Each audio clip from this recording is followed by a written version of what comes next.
So we've officially reached our second year of discovering games, and it's been a crazy time. With everything from the darkness in its many forms to adorable poison. So a super belated Merry Christmas and Happy New Year's to all of my friends in the Otterholt, and if you're from that far in the future, Happy Christmas and Merry New Year's to all of you.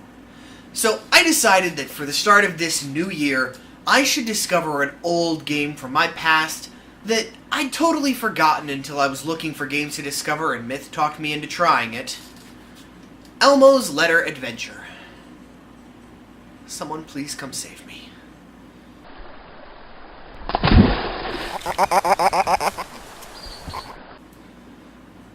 Nothing can stop the suffering. Nothing can end the eternal agony.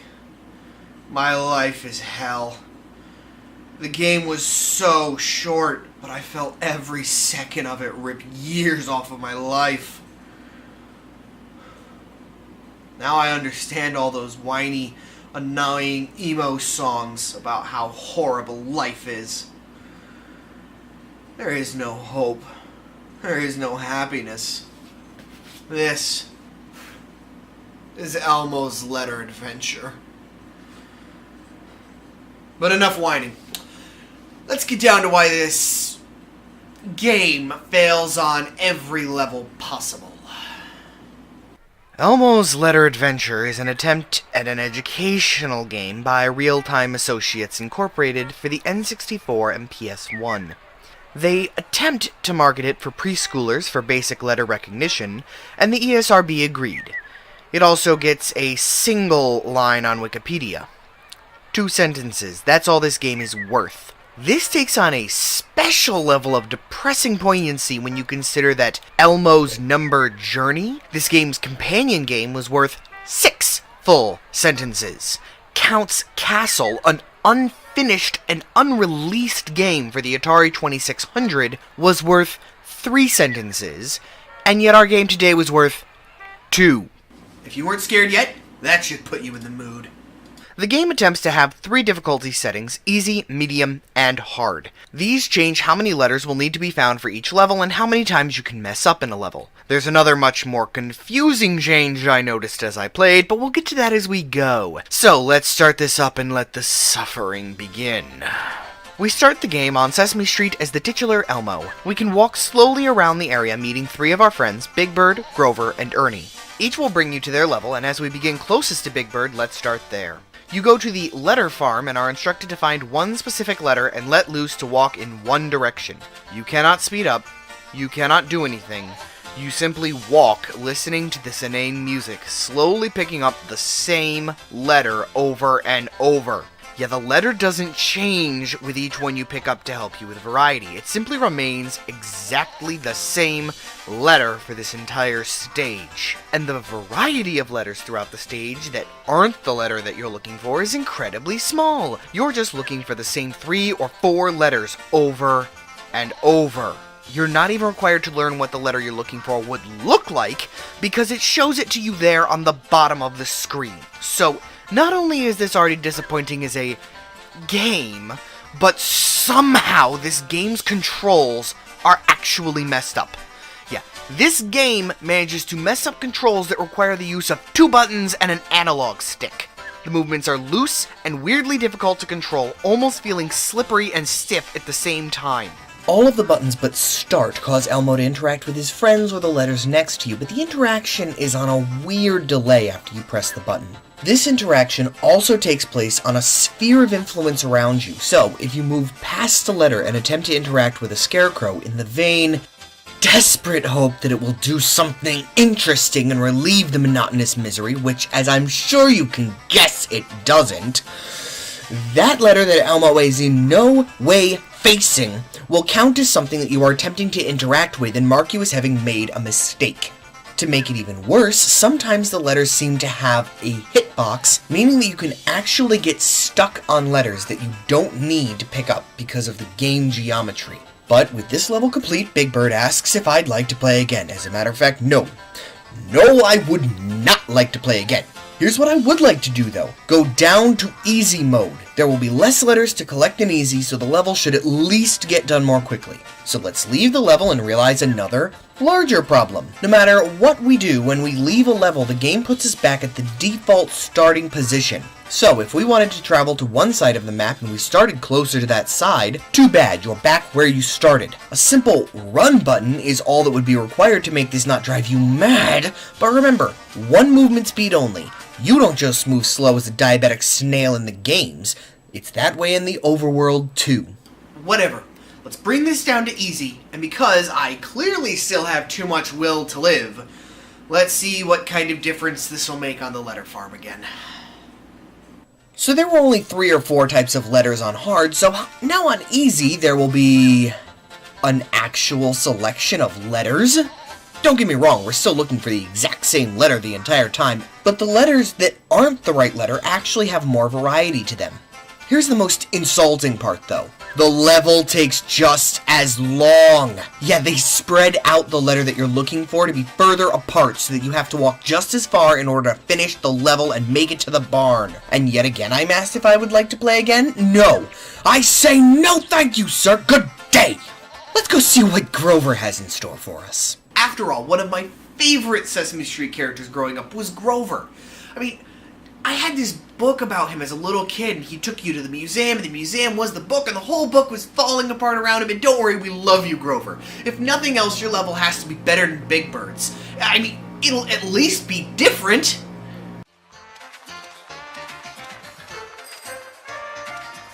No, you can't be serious right now. Grover's level is the same exact level with a moon background, and you're riding in a moon buggy, which is somehow easier to steer than normal walking and feels like we move a bit faster. So they spread the letters out further so that it will take you just as long. No, I will not play again for you, Grover. You have let my childhood down, you little blue sellout. I said no, now let me out! The buttons to say yes or no to an option, that being press anything for yes or start for no, aren't able to be pressed until after a character stops talking. So if you want to leave the level, you have to wait for Elmo's friend to stop talking about what the buttons are to play again, then for them to stop blinking to give you a chance to press them, then wait more while they talk about the button to leave their stage, and then you may press it and return to the default starting position on Sesame Street. I've had a thought now, though. I still have a sliver of hope left for this world, so let's go back into Big Bird's letter farm and test this. See, the level always ends as I grab the letter right at the end. What will happen if I collect none of the letters that I've been instructed to find before I reach that end? Alright, here's the end of the level. There is no way they will let me end the level and congratulate me without fulfilling the only bare purpose this game has.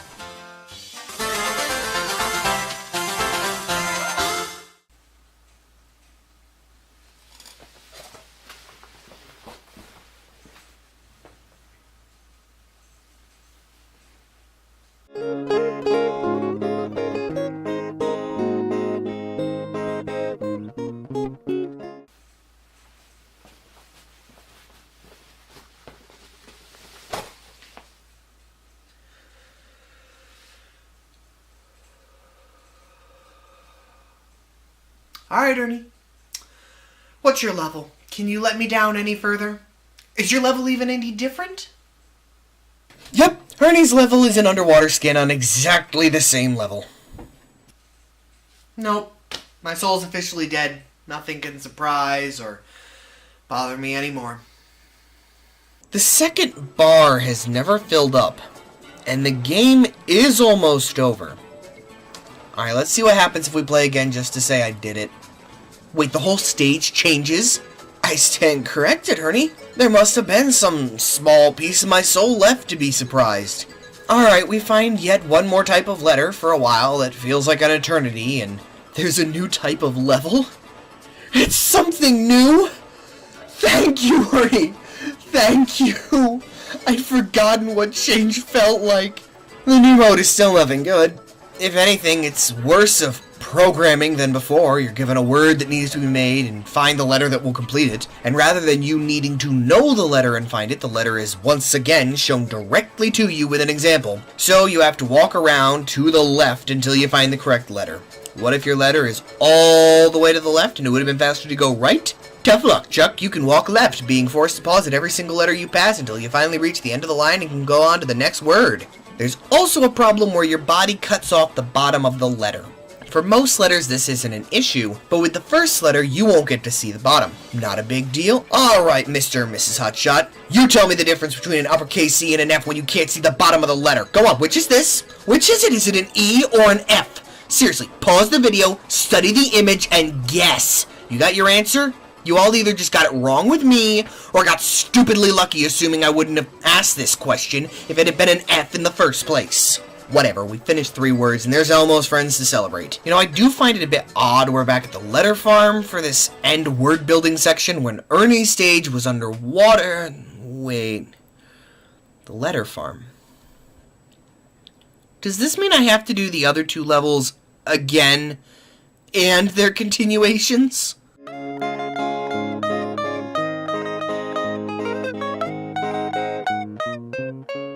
Fine. Here's what the second level of the farm looks like. Here's what the second level of space looks like. Each ends the exact same way with the word forming level at the farm. So, here's the question. Why did anyone think it was a good idea to ask if I wanted to play again if the real question was, do you want to play the next level? Forget the inability of these game designers to actually make functioning controls when they only had 2 buttons to worry about.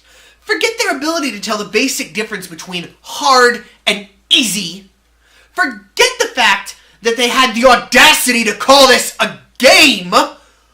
Who thought that "would you like to play again" was the right way to phrase it? What else have these guys made? Okay, let's see.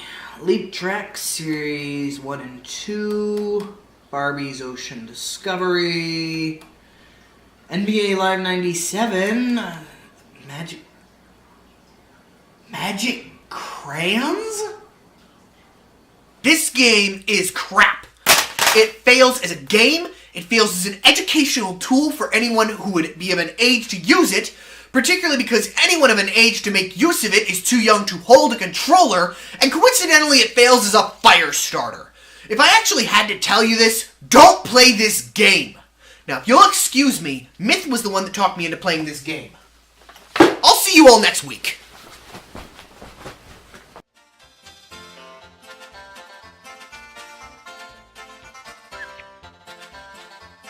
Hey everybody, thanks for watching. Hopefully you all enjoyed. I've actually finished most of my videos ahead of time. I just have to throw them all into the editor and piece everything together. Alright, so maybe not finished. But the point is, everything should be on time this year. So there should be a video up next week on Thursday. Hopefully you'll all enjoy it. We're looking at another educational game that's definitely a lot more enjoyable than this crap. So, see you all then, and remember, life is always another game waiting to be discovered. Not a big deal. Alright, Mr. and Mr. Apparently only guys watch my show. Okay.